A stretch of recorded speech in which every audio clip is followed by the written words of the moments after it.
ஹார்திக் பாண்டியன் நமக்கு பிராக்டிக்கலா ஒரு பாடத்தை கத்து கொடுத்துட்டு இருக்காருங்க.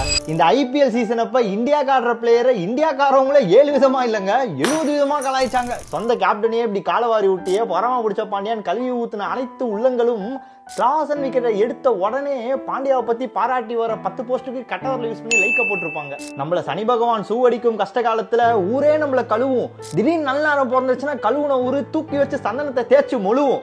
அவ்வளவுதாங்க சொசைட்டி. இதை கிரிக்கெட்டா பார்க்காம உங்க கண்ணை திறந்து பாருங்க. கவலைப்படாதீங்க. உங்க சனி பயிற்சி நேரத்துல உங்களை தனி பண்ணி விட்டு உங்களை தற்கொலைன்னு சொன்ன எல்லாரும் முன்னாடியும் உங்க கோலை நோக்கி மட்டும் ஓடுங்களேன். பேசின எல்லா வாயிலையும் வாழைக்கா பஜ்ஜியை தூக்கி வைக்கிற மாதிரி நம்மளுக்கும் ஒரு காலம் வரும். பிகாஸ் வாழ்க்கை ஒரு வட்டம். நம்மள கழுவி ஊத்துறவங்க எல்லாரும் ஒரு பட்டம் தான். நம்ம தான் பிடிச்சிட்டு இருக்கோம். கட் பண்ணி விட்டு அவங்களே பறந்து போயிடுவானுங்க. வேற யாராவது வாழ்க்கையில பல பேர்கிட்ட கலாய் வாங்கிட்டு இருக்கீங்கன்னா பாண்டியா பேர் ஒரு 10 வாட்டி எழுதிட்டு படுக்கும்போது தலைக்கு பின்னாடி வச்சுட்டு படுங்க, எல்லாம் சரியாயிரும். அந்த கஷ்ட காலத்துல நம்ம கூட இல்லாதவனுக்கு கடலை முட்டாய் கூட நம்ம வாங்கி தரக்கூடாது. கட் பண்ணி